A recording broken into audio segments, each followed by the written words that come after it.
Sa aking nakaraang video nitong Sabado lamang, aking sinabi ang mga potensyal na i-offer na warships para sa ating Philippine Navy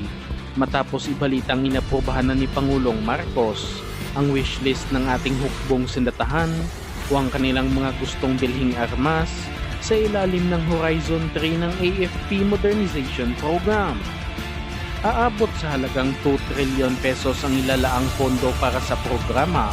at ang malaking parte nito ay mapupunta sa Philippine Navy dahil kinakailangan ng bansa ng mas makabago at mas capable na warship upang protektahan ang ating mga teritoryo sa West Philippine Sea. Kabilang nga sa sinasabing i-offer sa ating Navy ay ang mga HDF 3800 frigate mula sa South Korea na gawa ng Hyundai Heavy Industries, ang Alpha 5000 combatant ng bansang Espanya na gawa naman ng Spanish shipbuilding company na Navantia, at ang MEKO 8210 frigate ng bansang Germany na gawa naman ng ThyssenKrupp Marine Systems. Dapat nang madaliin talaga ng Pilipinas ang pagbili sa mga makabagong warships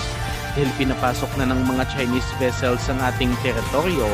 matapos na mataan ng dalawang warship ng Chinese Navy malapit sa Tawi-Tawi na naging sanhi upang maalarma ang mga residente doon. Wala pang pahayag ng Philippine government sa insidenteng ito, ngunit hindi talaga kayang bantayan ng magkasamang pwersa ng ating Navy at Coast Guard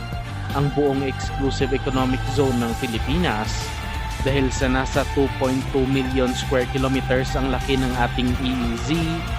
at ilan lamang ang mga barko ng ating bansa. Paunti-unti na rin namang dumadami ang ating mga warships at patrol vessels, ngunit sobrang layo pa nito sa totoong target ng Philippine Navy na ilang daang barko at dapat maging agresibo na ang Philippine government sa paghahanap ng pondo dahil hindi na nirerespeto ng China ang ating teritoryo. At sa bagong balita na ating nakalap, gusto na ng Philippine Navy na gumawa ng sariling mga warships dito sa ating bansa sa gitna ng patuloy na tensyon laban sa bansang China. Ayon sa tagapagsalita ng Philippine Navy, ayaw na umano ng Department of National Defense na bumili ang Pilipinas ng warships mula sa ibang bansa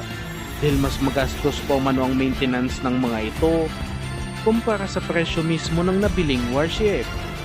At sa aking opinyon lamang, dapat paramihin muna natin ang ating mga vessels katulad na lang ng pagkakaroon ng kahit na 10 frigates lamang at nasa 20 mga offshore patrol vessel dahil napakahabang proseso ang paggawa ng sariling mga warships at baka habang ginagawa natin ito ay pinasok na tayo ng mga pwersa ng mga kalabang bansa. Maliban pa dito, napakalaking pondo ang kakailanganin dito dahil magbabayad pa tayo ng technology transfer mula sa ibang bansa upang magkaroon tayo ng kaalaman sa paggawa ng warships. Kung inyong sasabihin na marunong na tayo gumawa ng barko dahil marami na rin naman tayong mga shipbuilding company sa bansa, ay medyo hindi makatotohanan nito dahil ibang bansa ang may-ari ng mga naglalakihang shipbuilding company dito sa Pilipinas at puro lamang mga commercial vessel ang ginagawa sa bansa.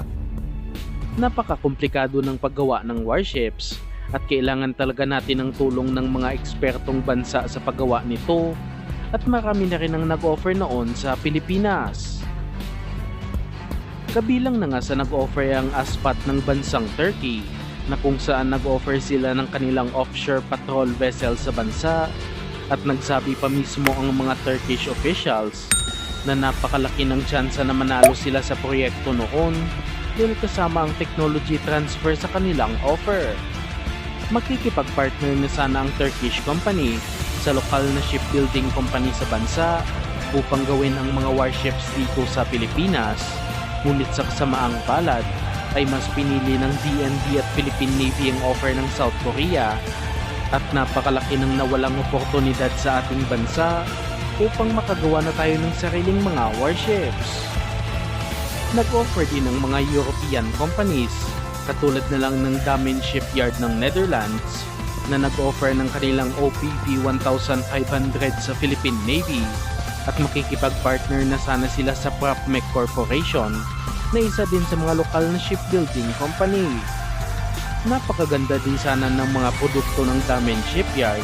at nagawa na rin nila ang technology transfer sa katabing bansa na Indonesia na kung saan ginawa sa kanilang bansa ang Marta Dinata class frigate na binase sa Sigma class frigate ng Damen Shipyard at nagkakahalaga lamang ito ng nasa 12 billion pesos bawat isang warship. At ang isa pa sa nag-offer noon ay ang naval group ng bansang France, ngunit hindi rin pinalad sa proyekto at ang Hyundai Heavy Industries talaga ng South Korea ang nanalo kahit hindi kasama ang technology transfer sa kanilang offer. At sa ngayong Horizon 3 ng modernization program, kung gugustuhin talaga ng gobyerno na makagawa ng sariling warship sa Pilipinas, ay dapat sa mga European shipbuilding company sila makipagnegosasyon dahil sa handa ang mga bansang ito na tulungan ng Pilipinas pagdating sa paggawa ng warships. At makikita din naman natin na dekalidad ang mga ito at mas advanced din ang mga weapon system. Sa ngayon, ang technology transfer pa lang na tinanggap ng ating bansa ay mula sa Israel Shipyards ng Israel na kung saan nakapagtayo na rin sila ng pasilidad sa Cavite